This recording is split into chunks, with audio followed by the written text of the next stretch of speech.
Hello, good morning. Welcome to your favorite newspaper review podcast show, Allegedly and the Usual Suspect. My name is Kama. In the world that's moving as fast as ours is moving, I even wonder if our parents, forefathers will say the world is as fast as it is, because 1 minute there's one news, the next minute there's another news. Before you wrap your head around one news story, yet another one that will blow your mind. This week, as usual, it is the wow story, wow factor. It is the shock factor. It's clutching your pearls factor. Every factor you can think of, I'll be unveiling our usual suspect when we return. Remember, sit tight, clutch your pearls, because the kind of things you would hear today would have your mouth hanging open. Allegedly and the usual suspect. Welcome to our world.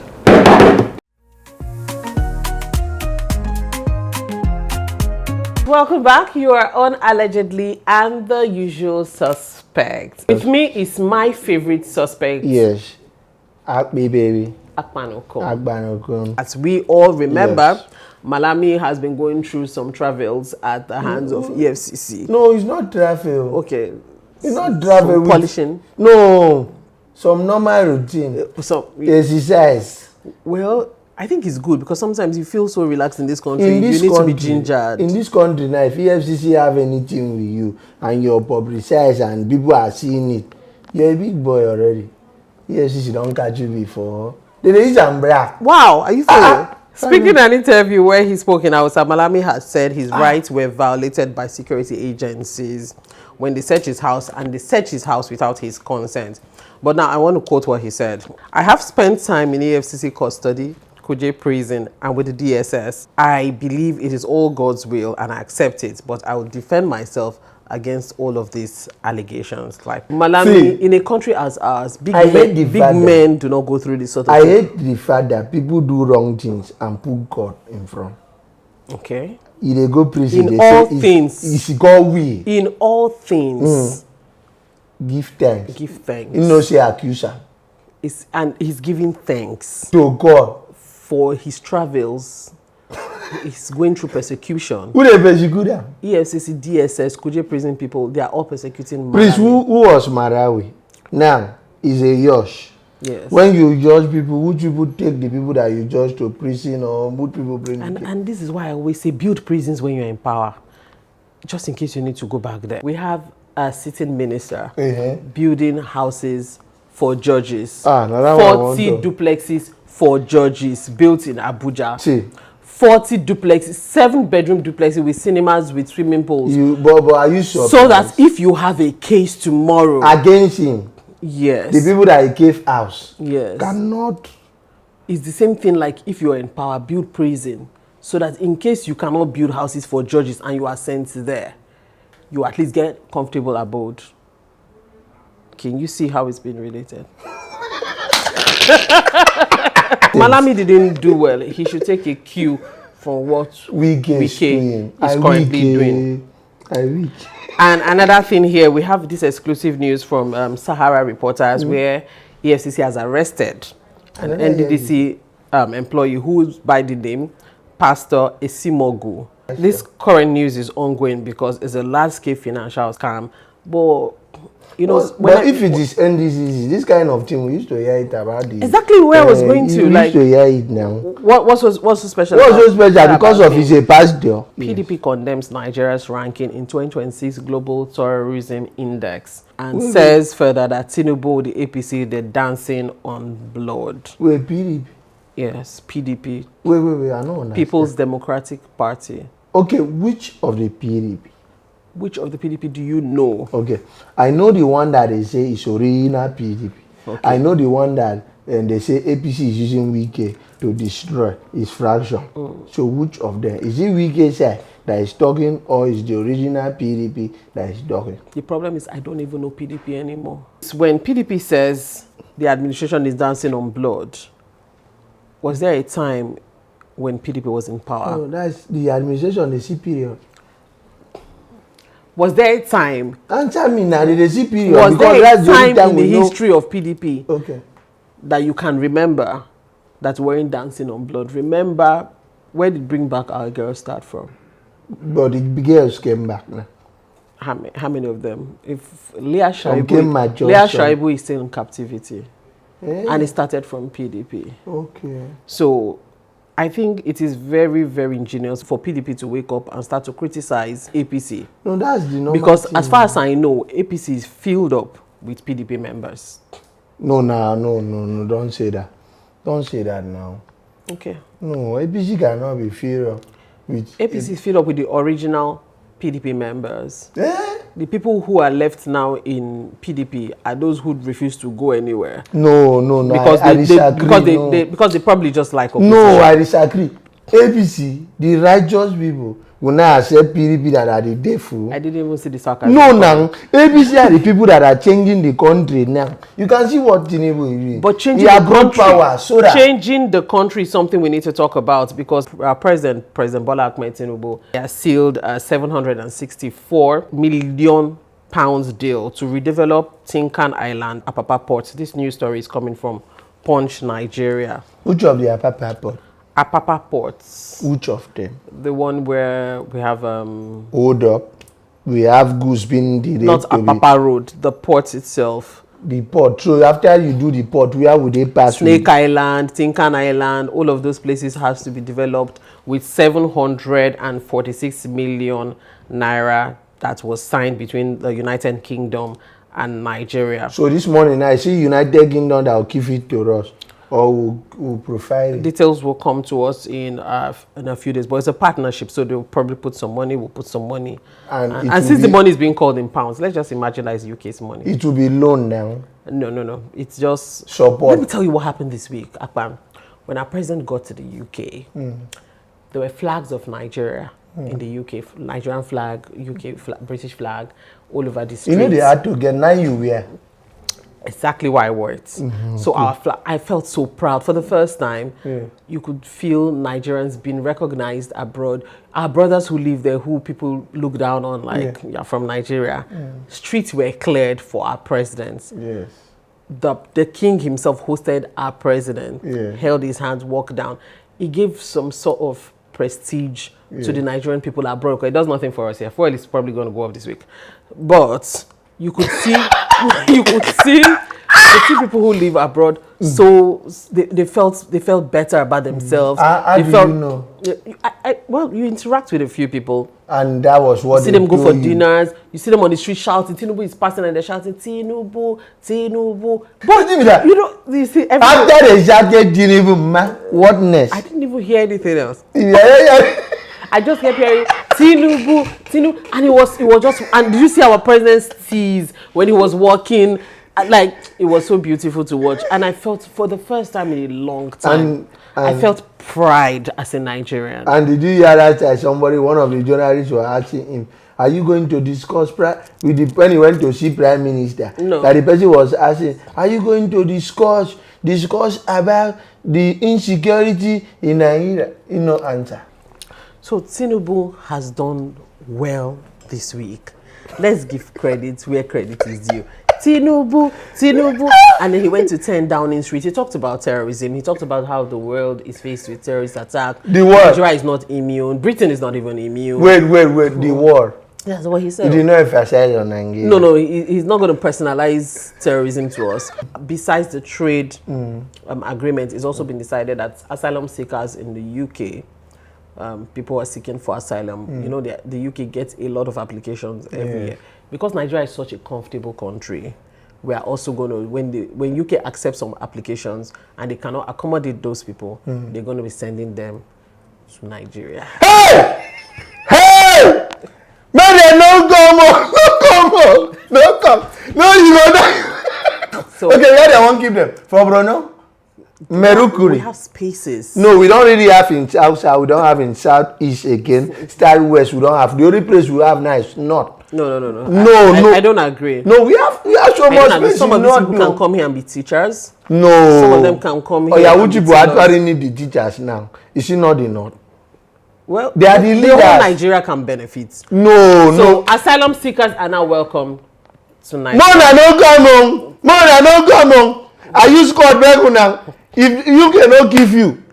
No, UK will give them. And a branch of UK. It's a branch. For asylum. Exactly. No still come. No still come because that's how they transfer USD to UMAHI. People they suffer here. Thank you. And then I'd like to also say, whilst we're celebrating what our president is doing on the continental... Are you actually celebrating? In the continent. Try to talk through. Fresh fears has started to arise at home because a barrel of petrol has hit $114. One barrel. This news is coming out from Vanguard newspaper, where it says that there's another hike in the price of... You know the problem about this news thing? When Nigeria want to give news, they assume that fresh fear. What they usually fear? No, it's fresh fear. No, it's not because Iran and US have intensified their attacks on US intensified its attack in Iran. Iran, of course, has intensified its attacks all around the Gulf. So you affect Nigeria with the fuel. And the price has hiked. And once it hikes... And you feel Nigerians are scared. Well, yeah. So something that we are used to. Technically, we're not... We discuss it now. It's a normal thing. As it stands, any day we wake up and there is no increase in anything in this country, we are kind of agitated. What are you saying? Things need to be increase. But what do you think is the problem, Akman? Why are Nigerians so comfortable with negativity? I would like to also circle back to this news story from Sahara Reporters. Nigeria is a nation that has arrived. King Charles declares this country as a global force, and even as we have... King Charles, when last did he visit the country? When last did he... Okay, now what did they tell? King Charles is older than our president. Oh, so you know the year. So he can't be traveling everywhere. You need to even held our president to support himself when he was working. Now lie. We'll be back shortly.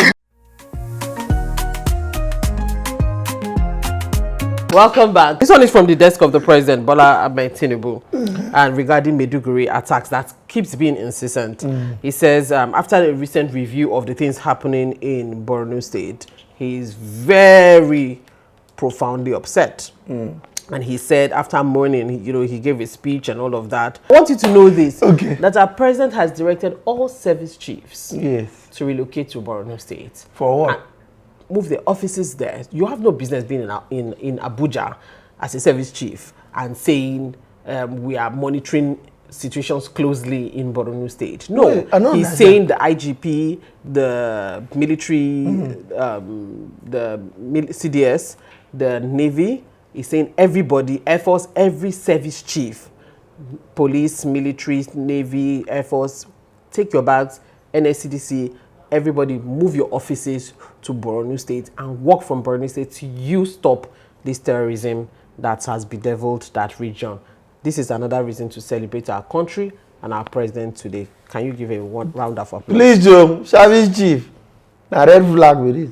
Don't enter that relationship. The service chiefs have been directed and they will do it.